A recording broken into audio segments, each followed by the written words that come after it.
ओम वंदे गौ मातरम। मित्रों, ब्रह्मलीन संत श्री डोंगरे जी महाराज द्वारा रचित ग्रंथ श्रीमद् भागवत रह से हम पठन कर रहे हैं। हम सप्तम स्कंद में प्रवेश कर चुके हैं। हमने अभी तक पढ़ा कि किस प्रकार राजा परीक्षित जो शापित हो जाते हैं, उनके बाद उनकी मुक्ति के लिए सुखदेव जी उनको भागवत की कथा सुना रहे हैं। कथा में हमने सृष्टि की उत्पत्ति, उसके बाद मनु महाराज को सौंप दी गई, मनु महाराज की वंशावली हमने पढ़ी और पिछले अंकों में हमने पढ़ा कि भक्तराज प्रहलाद किस प्रकार भक्ति करते हैं, अपने साथियों को भी भक्ति के रंग में रंग लेते हैं और उनके पिता का यानी कि हिरण्यकशिपु का उद्धार होता है। और उसके पश्चात वो जब क्रोधित होते हैं नरसिंह भगवान, तो उनकी स्तुति करते हैं और उस स्तुति में वो हमारे सारे संसारियों के लिए अनेक प्रश्न करते हैं, क्योंकि उनकी स्थिति ऐसी हो, ऐसा हमें उस समय आभास होता है कि जब वो कह रहे हैं तो, किंतु वो संसारियों के लिए सारे प्रश्न करते हैं और हमें भक्ति के मार्ग पे कैसे चलें और कैसे हम अपने मन को बदलें वो सब बताते हैं। और ये सारी बातें सुनने के बाद युधिष्ठिर, जिनको कथा देवर्षि नारद सुना रहे हैं, युधिष्ठिर जी जरा है ना वो परेशान हो जाते हैं, चिंतित हो जाते हैं कि वो 5 वर्ष का बालक ईश्वर को पा गया और मैं 55 साल की उम्र में भी ऐसे ही बैठा हूँ। क्यों? उनको श्री कृष्ण के अपने मूल स्वरूप का आभास नहीं, इसलिए वो ऐसा विचार करते हैं। तो आज हम इसी की कथा आगे बढ़ाएंगे। तो पहले मंगलाचरण कर लेते हैं। श्री कृष्ण गोविंद हरे मुरारी, हे नाथ नारायण वासुदेवाय। जय श्री कृष्ण मित्रों। और आप अपने आराध्य के नाम से कमेंट अवश्य करिए। ये आप पढ़ेंगे हम पढ़ेंगे, आप लिखेंगे हम पढ़ेंगे और भी दर्शक पढ़ेंगे, उतनी अधिक परमेश्वर का नाम लिया जाएगा, उतना ही सबका कल्याण होगा। तो चलिए आज की कथा आरंभ करते हैं। कि युधिष्ठिर जी कहते हैं कि मुझे जगत की प्रतिष्ठा तो मिले, मान मिला, किंतु मैं भगवान को ना पा सका, इसलिए मैं उदास हूँ। भक्ति के बिना, भगवान के दर्शन के बिना मेरा जीवन वृथा ही बीत गया। इसी कारण से मुझे पीड़ा हो रही है, मेरे चेहरे पर ग्लानि छाई हुई है, मेरा जीवन पशुवत बीत गया। यह बात भी मैं परमात्मा का एक बार भी मैं परमात्मा का दर्शन नहीं कर सका, इसके लिए मुझे पीड़ा है। मैंने वैसे तो बहुत कुछ किया, किंतु जो करना चाहिए था वैसा कुछ भी नहीं कर पाया। मैंने भगवान के लिए कुछ भी नहीं किया, क्योंकि कहा ना श्री कृष्ण उनके साथ हैं, उनको श्री कृष्ण कौन है ये आभास नहीं है, इसलिए बात कह रहे हैं। कि कई बार कहते हैं ना कि घर के जोगी जोगना आन गाँव के सिद्ध, मतलब घर के जो जोगी हैं वो तो हमें ऐसे ही ठीक है कुछ कर लेते हैं, पर वो कोई बाहर से आता मिलता है, हाँ ये सिद्ध पुरुष है, ऐसी वाली बात हो जाती है। तो वही युधिष्ठिर के भीतर भी कुछ वैसी बातें होती हैं। अब शरीरम स्वरूपम नवीनम कलंत्रम धनम मेरु तुल्यम यशम चारु चित्रम हरिरम घृपद्ये मनश्चिन्नम लगनम ततः किम ततः किम ततः किम ततः किम। ततः किम का कई अर्थ हैं यहाँ पे। सुंदर शरीर, नवोढ़ा पत्नी, वीर पति, मेरु पर्वत जितना धन और अनंत कीर्ति हो, फिर भी मन प्रभु के चरणों में ना लगा तो उससे क्या लाभ? इसका क्या लाभ हुआ? इससे क्या मिला? कुछ भी तो नहीं। जगत की प्रतिष्ठा, धन या विद्वान अंतकाल में कुछ काम नहीं आती। जो विद्या अंतकाल में निरर्थक और निरुपयोगी सिद्ध हो जाए, उसका क्या लाभ? ऐसा ये जो हमने पढ़ा उसका तात्पर्य है। एक बार एक नौका में कुछ विद्वान सुधारक प्रवास कर रहे थे। बातों ही बातों में उन्होंने नाविक से पूछा, तुम कहाँ तक पढ़े लिखे हो? नाविक ने कहा, मैंने पढ़ाई लिखाई कोई भी नहीं की, वैसे ही मैं नौका चलाना ही जानता हूँ। मतलब वो कहता है मैं मात्र ये नौका चला लेता हूँ, मेरा उसी से आजीविका चलती है आदि। विद्वान कहते हैं, तुमने इतिहास की कुछ जानकारी ली है क्या? इंग्लैंड में कितने एडवर्ड हुए हैं? नाविक ने कहा, मुझे इसका कोई ज्ञान नहीं है। फिर विद्वान ने कहा, तब तो तुम्हारी 1/4 जीवन ऐसे ही बीत गई, कोई लाभ नहीं हुआ। अब फिर प्रश्न करता है, कौन विद्वान प्रश्न करता है, तूने भूगोल का ज्ञान लिया है कि लंदन में कितनी जनसंख्या है? नाविक ने कहा, मैं भूगोल के बारे में कुछ भी नहीं जानता। पंडित ने कहा, ओह, अब तो तुम्हारा आधा जीवन ऐसे ही व्यर्थ हो गया। क्या तुम्हें साहित्य का कोई ज्ञान है? शेक्सपियर के नाटक पढ़े हैं तुमने? नाविक ने कहा, मैंने साहित्य का कोई अध्याय नहीं पढ़ा, मुझे साहित्य का कोई ज्ञान नहीं है। इतने में नदी में तूफान आया और नैया इधर उधर डोलने लगी। नाविक ने उन विद्वानों से पूछा, महाराज, लगता है कि हमारी नौका पानी में डूब जाएगी, क्या आप सब तैरना जानते हैं? सभी विद्वानों ने कहा, नहीं, हम तैरना नहीं जानते हैं। अब तो नाविक ने कहा, हरिहर, आप तैरना नहीं जानते, तब तो आप सबका जीवन पानी में यूं ही चला गया। हुआ भी कुछ ऐसा ही। तूफान में नौका डूब गई और उनके साथ विद्वान भी डूब गए, पर नाविक तैरता हुआ बाहर आ गया। अब जिसको आता वही कर सकता है, नहीं आता कहाँ से कर सकेगा। रामकृष्ण परमहंस बार बार इस दृष्टांत को सुनाते थे। संसार भी इस समुद्र की तरह है। इस भवसागर को येन केन प्रकार पार करना ही होगा। जो विद्या संसार सागर को पार करने की कला सिखा सके वही सच्ची विद्या है। भवसागर को तैरने के लिए भजन ही एकमात्र साधन है। इस भजन रूपी विद्या को सीखने के बदले मात्र सांसारिक विद्या सीखकर पंडिताई का अभिमान करने वाला व्यक्ति इस सागर में डूब जाता है।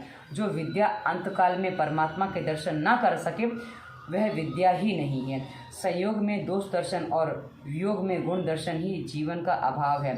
धर्मराज की राजसभा में स्वयं द्वारकाधीश विराजमान रहते थे, फिर भी धर्मराज उनके स्वरूप को नहीं जानते थे, अर्थात उससे अज्ञात थे। ठाकुर जी अपना स्वरूप छिपाते हैं। अब कहना घर के जो भी जोगुना आंग गाँव के सिद्ध तो उनको उनके स्वरूप का भान नहीं था, ऐसा कहने का तात्पर्य। कृष्ण भगवान कहते हैं कि मैं तो माखन चोर हूँ, जिसके मन की मैं चोरी करता हूँ वही मुझे पहचान सकता है। कृष्ण गुप्त ही रहना चाहते हैं, परमात्मा गुप्त ही रहना चाहते हैं। जो जीव प्रकट ईश्वर ने भांति भांति के फल फूल आदि न जाने कितनी वस्तुओं का सर्जन किया, फिर भी उन पर कभी अपना नाम नहीं लिखा है। मनुष्य तो मकान आदि से लेकर अंगूठी जैसी छोटी छोटी वस्तुओं पर भी अपने नाम को अंकित कर लेता है। अरे भाई, शरीर पर भी नाम क्यों लिखता है? तो इनके लोग गोदना गुदवाते हैं ना, वो आजकल टैटू बनवाते हैं, वो टैटू नाम लिख देते हैं। पहले नाम लोग उसका लिखवाते थे, तो नाम क्यों लिखता है तू? अरे कौन ले जाएगा? मकान का नाम लिखा है मनहर निवास, यह मनहर कितने दिन जीने वाला है। मकान का नाम लिखना है तो राम निवास कृष्ण भवन लिखो। यह सभी कुछ तो ठाकुर जी का है, फिर भी मनुष्य नाम रूप में फंसा हुआ है। आजकल लोग सेवा में कमाने हेतु से ही दान करते हैं, पुण्य लाभ के लिए नहीं। मंदिर में कोई वस्तु देता तो उस पर पहले अपना नाम लिख देगा। याद रखो, अतिशय प्रसिद्ध पुण्य अतिशयदायी होता है। देखो, उसका जो प्रसिद्धि पाने के लिए जो पुण्य होता है, प्रसिद्धि के लिए वो क्षय हो जाता है, उनकी उसका नाश हो जाता है। कृष्ण पांडवों के बीच ही रहते थे, फिर भी उन्हें कोई पहचानता नहीं था, और वे मनुष्य पहचाने भी कैसे जाते। युधिष्ठिर के राजसूय यज्ञ में भोजन समारंभ में जूठी पत्रावलियाँ अर्थात पत्तलें उठाने का काम उन्होंने यानी कि श्री कृष्ण भगवान ने किया था। अब गीता गायक श्री कृष्ण का यह भी तो दिव्य योग कर्म योग है। उन्होंने अपनी वाणी और अपने जीवन में कार्यान्वित किया था, यानी कि अपनी वाणी को उन्होंने अपने जीवन में कार्यान्वित किया था। उनकी वाणी और कर्म में भेद नहीं था, इसलिए तो भगवान है, अन्यथा मनुष्य हो जाए। प्रभु ने धर्मराज से कहा, महाराज अपने यज्ञ में थोड़ी सी सेवा करने का मुझे अवसर दीजिए, मैं जूठन साफ करता रहूँगा। कृष्ण को ऐसा काम करना चाहते थे, अतः धर्मराज ने मान लिया कि मेरे मामा के पुत्र हैं, अतः वह काम करते हैं। ईश्वर स्वयं को ऐसा अनुभव नहीं करते कि वे ईश्वर हैं। यदि ऐसा ईश्वर करें तो उनका ईश्वरत्व नष्ट हो जाएगा। अब मित्रों एक बात और बता दूं, हमारे यहाँ मामाओं की स्थिति बड़ी दयनीय होती है। मामा की स्थिति दयनीय मतलब वैसे मस्ती मजाक तो चलता है, किंतु हमारे यहाँ मामा जो होते हैं ना, वो सबके चरण स्पर्श करते हैं। मतलब जो मामा है वो भांजे के, भांजी की पत्नी के, पूरे घर के सबके चरण स्पर्श करते हैं। नहीं, मामा हमारे सबसे कनिष्ठ श्रेणी में माने जाते हैं। अब वो वैसे कंस के कारण हो या जो भी हो, पर हमारे यहाँ मामा की कोई वैल्यू वक्त है। तो ये मामा का पुत्र है तो भाई सोच लिया कि ठीक है मामा का बेटा इसलिए सारे काम कर रहा है, ऐसी सोच बन जाती है। क्योंकि वैसे मेरे भाई भाभियाँ बहुत अच्छी हैं, क्योंकि मेरे बच्चे को मेरे पास से ज़्यादा उनके पास अच्छा लगता है, इसलिए मेरे वीडियो में मेरा बच्चा दिखता नहीं है। पर हाँ, गोपाली मेरे भाई की बेटी है, उसकी वीडियो में मेरा बेटा दिखता रहता है। तो ये मैं बता रही हूँ क्योंकि क्या है ना, वो ज़्यादा वहीं रहता है, उनका प्रिय है वो, तो ऐसी बात है। आगे बढ़ते हैं। धर्मराज इस बात को भूल गए थे कि स्वयं श्री कृष्ण ही उनके साथ बात कर रहे हैं, अतः वे कहते हैं कि भगवान के दर्शन अभी तक नहीं हो पाए हैं। नारद जी धर्मराज से कहते हैं कि वे बड़े बड़े मुनि आपके घर आए हुए हैं, उन्हें दक्षिणा का लोभ नहीं है। ये दुर्वासा और जमदग्नि निष्प्रिय हैं। धर्मराज के यहाँ विशाल जनसमुदाय एकत्र हुआ है, अतः दुर्वासा को आशंका थी कि कहीं कुछ अधर्म आचरण न हो जाए। ऐसी आशंका से के कारण वे भोजन तक नहीं करते थे। द्वारकाधीश दुर्वासा को ब्रह्म विद्या का गुरु मानते हैं। द्वारकाधीश स्वयं दुर्वासा मुनि को ब्रह्म विद्या का गुरु मानते हैं। अब द्वारकाधीश जिसे गुरु माने उनकी स्थिति क्या होगी आप समझ सकते हो। एक दिवस रुक्मिणी ने कहा, नाथ दुर्वासा आपके गुरु हैं और बड़े तपस्वी भी हैं, क्या हम उनके जैसे पवित्र ब्राह्मण को भोजन कराएं? कृष्ण जी ने कहा, ये दूर रहें यही ठीक है, घर पर आएंगे तो गड़बड़ करेंगे। रुक्मिणी ने अति आग्रह किया तो श्री कृष्ण रुक्मिणी दुर्वासा को आमंत्रण देने के लिए पिंडारक तीर्थ गए। दुर्वासा ने कहा, भोजन की बात जाने दीजिए, मेरे आशीर्वाद हैं आपको, मैं क्रोधी हूँ, कहीं क्रोधवश कुछ श्राप ना दे दूँ। क्योंकि दुर्वासा ऋषि इस बात के लिए प्रसिद्ध हैं कि वो बात बात में श्राप देते हैं, और ऐसा ही श्राप उन्होंने शिव जी की वर यात्रा को भी दे दिया था क्या, कि वर यात्रा को देखने के बाद कन्या पक्ष की स्त्रियां मूर्छित हो जाएंगी। तो माता जी ही मूर्छित हो गई थी। इसलिए दुर्वासा ऋषि के श्राप बड़े ही, पर वो कल्याणकारी होते हैं, भयंकर भले पर कल्याणकारी होते हैं। किंतु कृष्ण रुक्मिणी ने अति आग्रह के कारण दुर्वासा आने के लिए तत्पर हो गए। रथ में बैठे दुर्वासा ने उनकी परीक्षा करने का विचार किया और कृष्ण से कहा, मैं ब्राह्मण हूँ और तुम क्षत्रिय, क्या यह योग्य है कि यदि हम एक ही आसन पर बैठे, अतः तुम बैलों को हटाकर तुम स्वयं रथ को खींचो और मैं तब आऊँ। मतलब वो रथ में या बैलगाड़ी जिसमें भी जा रहे थे, तो तुम उन जो गाड़ी में जो रथ है, ये यहाँ तो बैल बताए, बैल या घोड़े जो भी लगाया उनको हटाओ, तुम खींचो, तब मैं आऊँगा। कृष्ण और रुक्मिणी रथ खींचने लगे, क्योंकि रथ में बैल नहीं होते, रथ में हमेशा घोड़े होते हैं। बैलगाड़ी में बैल होते हैं पर रथ में हमेशा घोड़े होते हैं। रुक्मिणी जी थक गई और प्यासी होने लगी। वे बोली, ब्राह्मण बड़े विचित्र होते हैं, मैं ब्राह्मणों के घर नहीं जाऊंगी, नहीं रहना चाहती। श्री कृष्ण ने समझाया कि अब अधिक देर नहीं हुई है, धीरज रखो। तो रुक्मिणी ने कहा, मैं धीरज नहीं रख सकती, मैं इस प्रदेश में नहीं रहूँगी। श्री कृष्ण ने कहा, नहीं, इस प्रदेश को कभी ना छोड़ना, इस गुजरात प्रदेश में हमेशा वास करना। और लक्ष्मी जी गुजरात में रह गई। अब आपको बता दूं लक्ष्मी जी का गुजरात में क्या स्थिति है, क्योंकि मैं उससे पहले कई प्रांतों में रही हूँ। मैंने कई प्रांत के लोगों को देखा है कि उनके यहाँ कभी ऐसा होता है कि चूल्हा नहीं चलता है, आप भूखे सोना पड़ जाता है। पर मित्रों, मैं गुजरात में इतने साल रही, मैंने कभी किसी घर में ऐसी स्थिति नहीं देखी क्योंकि भूखा सोना पड़े। गुजरात में कभी कोई भूखा नहीं सोता, ये लक्ष्मी जी का गुजरात को वरदान है। और यही बात यहाँ कही गई है। और पहले कहा गया था कि भाई गुजराती 2 सेर दूध नहीं पी पाते हैं, वो उतने में ही पेट गड़बड़ हो जाएगी की बात करते हैं। और सिंह जो है यानी पंजाबी वो देश सेवा करते हैं वगैरह वगैरह। तो ये बात भी है गुजरात के लिए, इसलिए वो हैं भाई, उनको वरदान है तो उसका उपयोग करते हैं। प्रभु की लीला है। दुर्वासा के हृदय में भी श्री कृष्ण है। रुक्मिणी जल पीने जा रही थी कि दुर्वासा समाधि में से जाग गए। दुर्वासा ने क्रोध से कहा कि ब्राह्मण को भोजन कराने से पहले तुम जलपान कर रहे हो, अतः मेरा श्राप है कि तुम दोनों का वियोग होगा। कृष्ण ने कहा कि आपका श्राप मस्तिष्क पर हम लेते हैं, किंतु आप मेरे घर तो चलिए। दुर्वासा को लगा कि मैंने श्राप देकर कुछ अनुचित सा कर दिया है, अतः उन्होंने कहा कि मैं 12 वर्ष के पश्चात आकर तुम दोनों का विवाह करवाऊंगा। नारद जी धर्मराज से कहने लगे कि ये ऋषि तुम्हारे यहाँ कुछ खाने या लेने के लिए नहीं आए हैं, ये तो परब्रह्म परमात्मा के दर्शन करने के लिए आए। अब नारद जी जो यज्ञ में आए थे ना, उन ऋषियों के बारे में बता रहे थे, तो वही बीच में कथा आ गई थी। दर्शन करने के लिए आए हैं। चिंतन करने पर भी उन्हें ध्यान में परमात्मा का स्वरूप आ नहीं सका। चिंतन करने पर भी ये किसको, ऋषि को नहीं आता है, अतः वे उनका दर्शन करने के हेतु से तुम्हारे यज्ञ में आए हैं। इन्हें तो दर्शन का लोभ है, इन्हें तो मतलब दर्शन का लोभ है, बाकी किसी कारण से नहीं आया। राजन, तुम तो प्रहलाद से कुछ कदाचित कन्फ्यूज़न हुई है, फिर से इस पैराग्राफ को पढ़ती हूँ। नारद जी धर्मराज ने कहने लगे, ये ऋषि तुम्हारे यहाँ कुछ खाने या कुछ लेने नहीं आए हैं, ये तो परब्रह्म परमात्मा के दर्शन करने आए हैं। यहाँ चिंतन करने पर भी उनके ध्यान में परमात्मा का स्वरूप आ नहीं सका, अतः वे उसका दर्शन करने के लिए तुम्हारे यज्ञ में पधारे हैं। उन्हें तो दर्शन का लोभ है।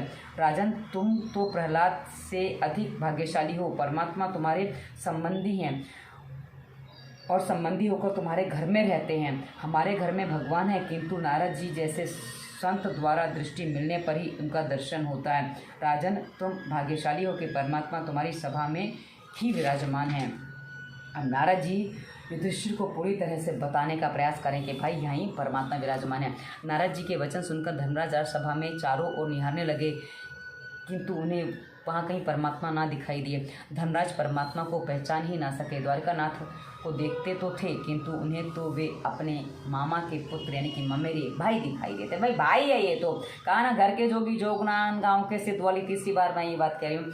इधर श्री कृष्ण विचार करते कि नारद जी अब चुप हो जाए तो अच्छा रहे, अन्यथा वे मुझे प्रसिद्ध कर देंगे। उन्होंने नारद जी से कहा, नारद, मुझे तुम प्रकट मत करो, अपनी कथा ही पूरी करो। नारद जी ने कहा, इस सभा में जगत के जन्मदाता उपस्थित है। मतलब नारद जी जो कथा सुना रहे हैं ना युधिष्ठिर को, बोला तो श्री कृष्ण ने कहा कि तुम मुझे प्रकट मत करो, ढूंढने दो, बस अपनी कथा कहते जाओ, उसी को तुम पूरा करो।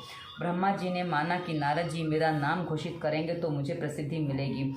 ईश्वर जीव को अपना ले तो जीव ब्रह्म ईश्वर बन जाता है। राजन, जगत सृष्टा और ब्रह्मा के भी जो पिता हैं वही वो इस सभा में बैठे हैं। धर्मराज नारद जी से पूछने लगे, कहाँ हैं भगवान, कहाँ हैं परब्रह्म, मुझे तो दिखाई नहीं देते।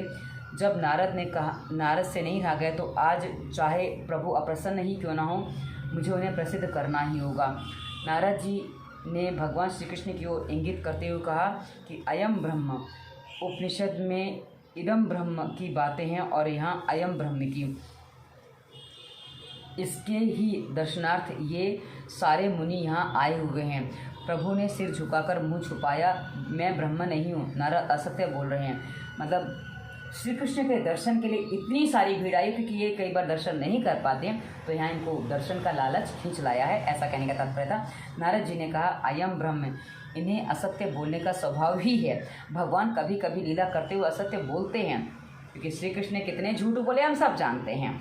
उन्होंने बाल्यावस्था में भी अपनी माता यशोदा से एक बार कहा था कि नाहम भक्षित वानम्ब, मैंने मिट्टी नहीं खाई है, अम्ब मैंने की माता मैंने मिट्टी नहीं खाई है। ये बालक झूठ बोल रहे हैं। अनुभूति कई बार होने पर भी दृढ़ता नहीं होती है, दृढ़ता सद्गुरु कृपा से होती है। नारद जी ने धर्मराज को भगवान नारायण के दर्शन कराए और सारी बातें खोलकर बताईं। अब मिश्र भावना के प्रकरण का आरंभ हो रहा है। 7वें स्कंद में 11 से 15 अध्याय में मिश्र वासना की बातें हैं। मनुष्य की वासना मिश्र वासना है। प्रथम मैं स्वयं उपभोग करूंगा और फिर किसी और को बाकी बचा तो दूंगा, यही है मिश्र वासना। मतलब बाकी बचा दूसरों को देने की इच्छा है, पर पहले अपने उपभोग के लिए करूंगा। किंतु जो उच्च वासना क्या है, यानी कि जो अच्छी वासना कही जाती है वो दूसरों को देने की, और जो निम्न वासना है वो लूटने की, कि मेरे पास ही रहे, मैं किसी को मेरे भरने के बाद भी नहीं दूंगा, वो निम्न वासना है। तो ये मिश्र वासना है। संत की वासना सद्वासना और राक्षस की वासना असद्वासना है, जो निम्न वासना है। दुर्जन को जो कहता है वह हमें भाता नहीं है, और वैष्णव जो कहते हैं वैसा हमारा जीवन नहीं है। प्रहलाद का चरित्र सुनने के बाद धर्मराज ने नारद जी से मनुष्य धर्म समझाने को कहा। 11 से 15 अध्याय तक धर्म की कथा है। प्रथम 4 अध्याय में साधारण धर्म और 5 से 15वें अध्याय में विशिष्ट धर्म बताया गया है। मनुष्य का सच्चा मित्र धर्म है। जब कोई साथ नहीं दे पाता तब धर्म ही उसका साथ देता है। चाहे धन संपत्ति नष्ट हो जाए, पर धर्म का नाश नहीं होने देना चाहिए। मनुष्य धन को ही सारे सुखों का साधन मानता है, किंतु यह असत्य है, अज्ञानता है। सभी सुखों का साधन धन नहीं धर्म है। इसलिए हमारे यहाँ धर्म अर्थ काम मोक्ष कहा गया है। पहले धर्म, उसके बाद अर्थ, यानी कि धन आता है, तो पहले धर्म की बात होती है। मानव सृष्टि के संचालन के लिए भगवान ने जो विधि विधान बनाए हैं वही धर्म है। आज के नियम कानूनों में कई बार परिवर्तन करने पड़ते हैं, क्योंकि इसके बनाने वाले विलासी जो हैं। राम राज्य में तो वशिष्ठ वचन ही धारा बन जाती थी। प्रथम साधारण धर्म के 3 लक्षणों का वर्णन है। साधारण धर्म अर्थात सबका धर्म, मनुष्य मात्र का धर्म। नारद जी कहते हैं कि इस धर्म की कथा बड़ी लंबी है। मैंने इसे श्री नारायण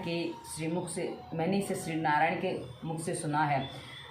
धर्म के 30 लक्षण, प्रथम लक्षण है सत्य और अंतिम लक्षण है आत्मसमर्पण। धर्म कथा और आरंभ सत्य से होता है। धर्म कथा का आरंभ सत्य से होता है और समाप्ति आत्मसमर्पण से होती है। सत्य ही ईश्वर का स्वरूप है। धर्म की गति सूक्ष्म है। सत्य वह साधन है जिसके सहारे मनुष्य सत्यनारायण में लीन होता है। हरिश्चंद्र ने पत्नी का विक्रय करके भी सत्य का ही निर्वाह किया था। सत्य में अटल श्रद्धा रखो, यथार्थ का नाम सत्य है। महाभारत के अनुसार जिसने सभी का कल्याण हो सके ऐसे विवेकपूर्ण वचन का ही सत्य है। सभी का कल्याण हो सके ऐसा विवेक भरा वचन ही बोलो। अब इसीलिए कहा जाता है कि हमने जो महाभारत की कथा में देखा है कि जब सभी राजा जो वहाँ उपस्थित थे, जो राजा थे या जो भी सभासद थे, जिसमें महान विद्वान और महान शूरवीर शामिल थे, उन सभी ने अपने अपने धर्म का पालन किया और ऐसी स्थिति में द्रौपदी का वस्त्र हरण हो जाता है। तो ऐसे अवस्था में धर्म बदल जाता है। उस समय धर्म की पालना के रूप थोड़े बदल जाते हैं। यदि एक व्यक्ति भी अपने धर्म का पालन नहीं करता तो द्रौपदी का चीरहरण बच सकता था। कहने का तात्पर्य है सत्यम भूत हितम प्रोक्तम, श्री कृष्ण के असत्य वचन भी सत्य हैं क्योंकि वे बहुजन हिताय हैं। महाभारत के युद्ध में द्रोणाचार्य के प्रसंग में श्री कृष्ण को असत्य बोलना ही पड़ा था। अब यहाँ एक बात और बता दूं, क्योंकि यदि हम ये कहते हैं कि भाई द्रौपदी का वस्त्रहरण बच जाता, तो ये भी हमने तो थोड़ी देर पहले प्रसंग पढ़ा था अभी कि भाई तो हरिश्चंद्र अपनी पत्नी को बेच देते हैं, का विक्रय करते हैं, तो वो उनकी अपनी पत्नी है तो वो निजी स्वार्थ वाली बात हो जाती, तो वो बात नहीं होती, तो इसलिए उनको हरिश्चंद्र कहा जाता है। पर हाँ, जब श्री कृष्ण झूठ बोलते हैं सभा में जो होते तो वो एक दूर की बात हो जाती, इसलिए वो बात ऐसे ही कही गई है। आगे बढ़ते हैं। श्री कृष्ण के असत्य भाषण भी सत्य हैं क्योंकि वे बहुजन हिताय हैं। महाभारत के युद्ध में द्रोणाचार्य के प्रसंग में श्री कृष्ण को असत्य बोलना पड़ा।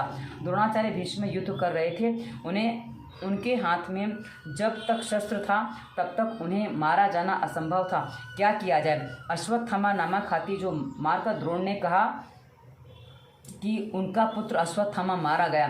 द्रोणाचार्य ने यह बात झूठी मानी, उनको झूठी लगी। उन्होंने सोचा कि श्री कृष्ण जैसे भी असत्य बोल सकते हैं किंतु धर्मराज कभी असत्य नहीं बोलते, तो मैं उनसे पूछ लेता हूँ। उन्होंने युधिष्ठिर के पास जाकर कहा कि मेरा पुत्र मारा गया है तो मुझे शास्त्र त्याग करना होगा। क्या सचमुच मेरा पुत्र मारा गया है? श्री कृष्ण ने युधिष्ठिर से कहा कि बोल देना अश्वत्थामा हता, सत्यम वद का नियम मैंने बनाया है, अतः इसमें परिवर्तन करने का अधिकार भी मुझे है। सत्य वही है जिसे विवेक से बोलने से सभी का कल्याण होता हो। द्रोणाचार्य ने शस्त्र त्याग से कौरवों की पराजय होगी और पांडवों का राज्य मिलेगा। दुर्योधन की हत्या से पाप अधिक नहीं होगा, अपितु इसके स्वयं दुर्योधन का कल्याण ही होगा। मतलब ये दुर्योधन यदि जिएगा तो उतने और अधिक पाप करेगा, तो उतने वो पाप करने से बच जाएगा। इसलिए कहा कि भाई उसका मरने से उसका कल्याण ही होगा। कोई प्रश्न करेगा तो सभी का कल्याण होता, किंतु द्रोणाचार्य का लाभ क्या होता? मतलब द्रोणाचार्य अब ब्राह्मण है, वो भी बताते हैं। द्रोणाचार्य देव संपन्न ब्राह्मण हैं। ब्राह्मण को युद्ध करने का अधिकार नहीं है। यदि उसे कभी युद्ध करना भी पड़े तो वह मात्र धर्म की रक्षा के हेतु युद्ध उसे करना चाहिए। ब्राह्मण होते हुए भी द्रोणाचार्य युद्ध करते हैं, अतः इनके शस्त्र त्याग से उनका ही कल्याण होता है। मैं द्रोणाचार्य को नरसंहार के पाप से रोकना चाहता हूँ, अतः यह मेरी आज्ञा है। धर्मराज को वो आज्ञा देते हैं कि तुम ऐसा करो, ये आवश्यक है। धर्मराज ने द्रोणाचार्य को सुनाया अश्वत्थामा हता, और उसी समय जो शंख ध्वनि हो जाती है तो उस कारण से फिर वो जो आगे की बात है नरोवा कुंजरोवा, उसको अपने बात को मतलब मिथ्या ना हो इसलिए सिद्ध करने के लिए उन्होंने ऐसा बोला था, पर उस समय वो शंखनाद कर देते हैं श्री कृष्ण, तो वो बात दब जाती है। धर्मराज के शब्द सुनकर द्रोणाचार्य ने शस्त्रों का त्याग किया। श्री कृष्ण ने धृष्टद्युम्न को आज्ञा दी कि द्रोणाचार्य का सिर उड़ा दो। उनकी मृत्यु हुई और सभी का कल्याण हुआ। दया भाव धर्म का द्वितीय लक्षण है। जहाँ तक हो सके दूसरों का भला करो, हर रोज विचार करो कि क्या मैंने आज किसी का कुछ भला किया है, कुछ काम किया है, क्या मैंने परमात्मा को अच्छा लगे ऐसा कोई काम किया है। तुलसीदास जी ने कहा है कि तुलसी दया न छाड़िए जब लग घट में प्राण, यानी कि जब तक इस शरीर में प्राण है तब तक दया नहीं छोड़नी चाहिए। किंतु एक जगह गड़बड़ी भी है, दया का अधिकार सबको नहीं है, क्योंकि सीता माता दया करने गई तो उनका अपहरण रावण करके ले गया। इसलिए दया, वैसे तो दया के बिना संत कसाई होता है, किंतु दया का अधिकार सबको नहीं है। एक स्थिति के बाद ही उसकी स्थिति बनती है, और ये मैंने अपने जीवन में भी प्रत्यक्ष अनुभव किया है, इसलिए बता रही हूँ कि पर हाँ, किंतु अत्यधिक आवश्यकता है तो वहाँ हमें वो काम करना चाहिए, ऐसी बात है। जो साधक इस जन्म में ईश्वर का साक्षात्कार करना चाहता है उसे सोच समझ कर विवेकपूर्वक दया करनी चाहिए। कभी कभी दया भाव भजन में विक्षेप करता है, जैसे कि सीता माता को हो गया। तीसरी बात है पवित्रता की। पवित्रता सभी का धर्म है। आजकल लोग शरीर को बहुत शुद्ध करते हैं किंतु मन को शुद्ध नहीं करते हैं। मन शुद्धि, चित्त शुद्धि आवश्यक है। मन मृत्यु के बाद भी साथ साथ जाएगा, मन के अलावा और कुछ भी साथ नहीं जाएगा, अतः इसे पवित्र रखना आवश्यक है। शरीर की अपेक्षा पाप तो मन से अधिक होते हैं। जो मन में से पाप करता है उसका मन ईश्वर के साथ ध्यान में स्थिर नहीं हो पाता। व्यवहार से आत्मा इतनी घुल मिल जाती है कि मन से पाप करना का उसे भान ही नहीं होता। चौथा धर्म है तपश्चर्या। विचार, वाणी और वर्तन की शुद्धता रखना ही तपश्चर्या है। पांचवा धर्म तितिक्षा है।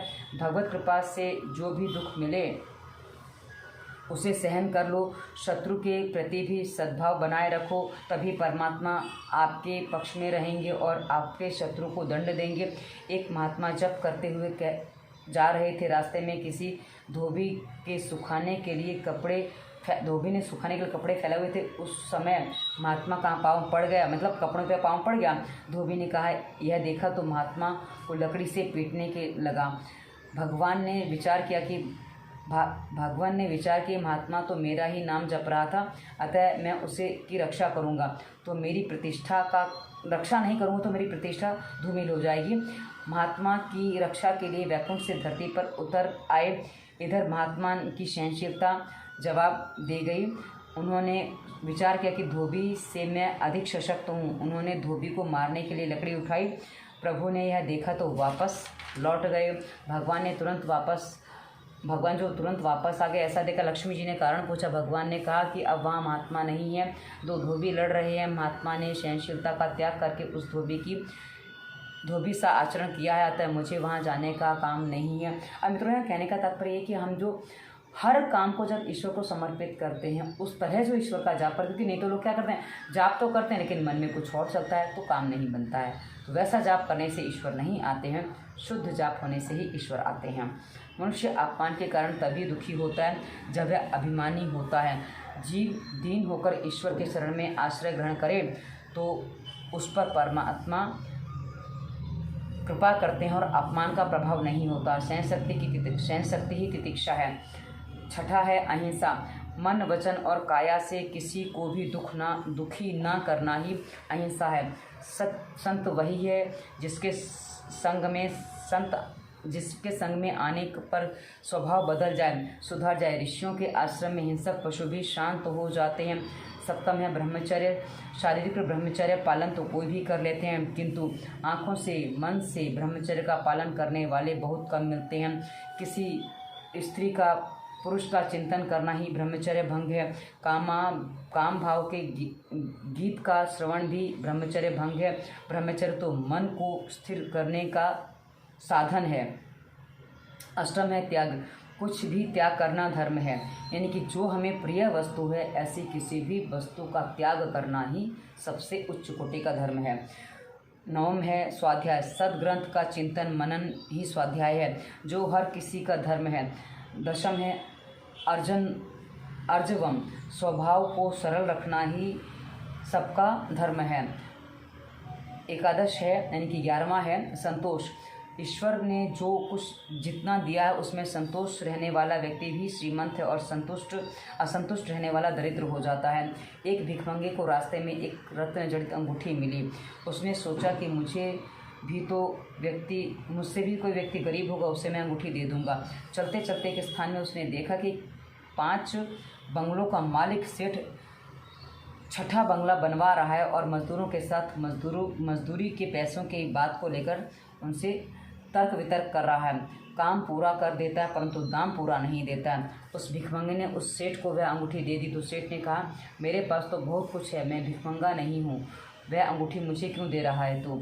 तो वह भिखारी बोला, यह आपसे बहुत कुछ है, यदि आपके पास बहुत कुछ है तो फिर मजदूरों से झगड़ा क्यों करते हो, लोभ क्यों करते हो? आप संतोषी नहीं हैं, अतः भिखमंगे ही हैं। तो तुम भी तो सोचो कि सच्चा भिखमंगा कौन था और सच्चा सेठ कौन था। मतलब भिखारी के पास वो अंगूठी मिली और उसको उसकी आवश्यकता नहीं लग रही है और सेठ के पास 5 घर बनने के बाद 6ठा घर बनवा रहा, उसके भी मजदूरी देने में आना का नहीं करता, तो वो वाली बात है, ऐसी बात है। 12वां है समदृष्टि। सर्व के प्रति समदृष्टि से देखना सभी का धर्म है। कि कोई कारणवशात व्यवहारिक विषमता चाहे कितनी भी करनी पड़े, किंतु भावनात्मक विषमता कभी नहीं होनी चाहिए। 13वां है मौन। बिना कारण व्यर्थ कुछ भी न बोलना ही मौन है। यह भी सभी का धर्म है। अर्थात अकारण कुछ लोग बड़बड़ जैसे करते रहते हैं कि जोक सुनाते रहते ये और वो फालतू की बकवास करते रहते, तो वो नहीं करना चाहिए। कहने का तात्पर्य ये है, मौन मन से होना चाहिए। मौन से मन को शांति मिलती है और मानसिक पापों का नाश होता है।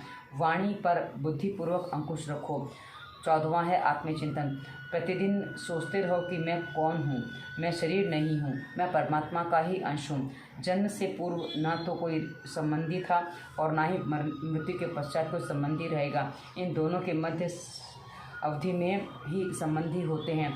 ये कौन है, कहाँ से आते हैं, यह सब भगवान की ही माया है। आत्मस्वरूप को बराबर जानने वाला ही आनंद पा सकता है। यह जगत नहीं है, ऐसा अनुभव तो मनुष्य कर सकता है, किंतु स्वयं में के अनासक्ति भाव को मान्य नहीं कर सकता। वह परमात्मा का अंश है, उसके शरीर से भिन्न होना है। मतलब वो परमात्मा का अंश है, उससे शरीर से भिन्न होना, ऐसा वो ये बातें हमने कई बार पढ़ी, पर बार बार इसलिए पढ़ी ताकि हमारे मस्तिष्क में बैठ जाए। कहा जाता है ना कि कोई बात आप बार बार सुनो तो सच झूठ भी सच लगने लग जाता है, इसलिए ऐसा हम करते हैं। कथा में ऐसा कहा गया, दृश्य में से दृष्टि को हटाकर सभी के साक्षी स्वरूप दृष्टा में मन स्थिर करोगे तो सच्चा आनंद मिलेगा। आत्मा अनात्मा विवेक भी सभी का धर्म है। जगत अपूर्ण है, आत्मा परिपूर्ण है। मनुष्य जब तक अपने स्वरूप को स्वयं नहीं देख पाता तब तक उसे आनंद नहीं मिल पाता। देव की वाणी अति गूढ़ है। एक सेठ ने बही में लिखा था कि गंगा जमुना के मध्य में लाख रुपए रख छोड़े हैं। जब उसके पुत्र दरिद्र हो गए तो उन्होंने पुरानी बही पढ़ते पढ़ते वह बात पढ़ी तो देखी कि इसका अर्थ क्या है वे समझ ना सके। एक बार उनके पिता के पुराने मुनीम जी आए तो उन्होंने उस बही की बातों का अर्थ पूछा तो उन्होंने कहा, तुम्हारी 2 गायें हैं गंगा और यमुना, ये जिस स्थान पर बांधी गई हैं वहीं बीच में रुपए गाड़ कर रख गए हैं। इस दृष्टांत का आध्यात्मिक अर्थ हमें देखना है। भगवान और गंगा और यमुना हमारी इड़ा और पिंगला दोनों नाड़ियाँ हैं। इन दोनों नाड़ियों के बीच हमारी सुषुम्ना नाड़ी है। जब तक किसी सद्गुरु के द्वारा यह सुषुम्ना नाड़ी जागृत नहीं हो पाती तब तक वह ब्रह्म का दर्शन नहीं कर पाता। ज्ञानी जन ललाट में ब्रह्म का दर्शन करते हैं तो वैष्णव जन हृदय सिंहासन पर चतुर्भुज नारायण का दर्शन करते हैं। साधु होना उतना कठिन नहीं है जितना कि सरल होना कठिन है। यानी कि इंसान सन्यासी फिर भी बन सकता है क्योंकि वहाँ भी अहंकार तो रह ही जाता है, पर सरल होना नहीं कि सब कुछ एकदम सरलता से, वो बड़ा कठिन है और भगवान सरल को जल्दी मिलते हैं। 15वां है पंच महाभूतों में ईश्वर की भावना करना, ईश्वर का अनुभव करना सभी का धर्म है। 16वां है कृष्ण कथा का श्रवण करना भी सभी का धर्म है। 7वां है कृष्ण कीर्तन, स्मरण, सेवा, पूजन, नाम स्मरण और आदि उसके प्रतिदास से सख और अर्पण भाव से भी सभी कार्य धर्म हैं। मैं परमात्मा हूँ ऐसा सतत चिंतन करने से जीव को अपना लेते हैं। मतलब मैं परमात्मा हूँ ऐसा सतत चिंतन करने से भी जीव को वे अपना लेते हैं। हमेशा यह याद रखो कि भगवान एक भी क्षण मुझसे दूर नहीं रहते हैं। जो ईश्वर को अपने संग रखता है वही निर्भय बनता है। परमात्मा को आत्मसमर्पण करना ही उस सभी का धर्म है। इसके आगे विशिष्ट धर्मों का वर्णन है। ब्राह्मण, क्षत्रिय, वैश्य और शूद्रों के ये 4 वर्ण ईश्वर ने अंगों से उत्पन्न किए हैं। ये सब एक ईश्वर के स्वरूप में हैं, ऐसी भावना रखो। 4 वर्ण और 4 आश्रमों का वर्णन है। ब्रह्ममयी दृष्टि और अद्वैत निष्ठा सिद्ध होने पर यदि वह व्यक्ति भेदभाव का पालन ना करे तो कोई आपत्ति नहीं है। शास्त्र में कभी भी हरिजनों की निंदा नहीं की गई है। सभी को चाहिए कि वे अपने अपने धर्मों का अर्थात कर्तव्यों का पूर्णतः निर्वाह करें, पालन करें। ब्राह्मणों का धर्म अध्ययन है, अध्यापन है, दान लेना, यज्ञ कराना, यज्ञ करना।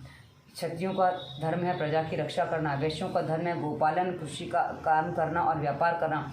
शूद्रों का कर्तव्य समाज के सभी वर्गों की सेवा करना है। अब वैसे तो हमारे शरीर में भी हम ये चारों वर्ण में बटे हुए हैं, तो आज की कथा को हम यहीं विराम देते हैं। अगली की जो कथा आश्रम व्यवस्था की है, तो आज की कथा को यहाँ विराम देते हुए मंगलाचरण करते हैं। श्री कृष्ण गोविंद हरे मुरारी, हे नाथ नारायण वासुदेवाय। जय श्री कृष्ण मित्रों, धन्यवाद। वंदे मातरम।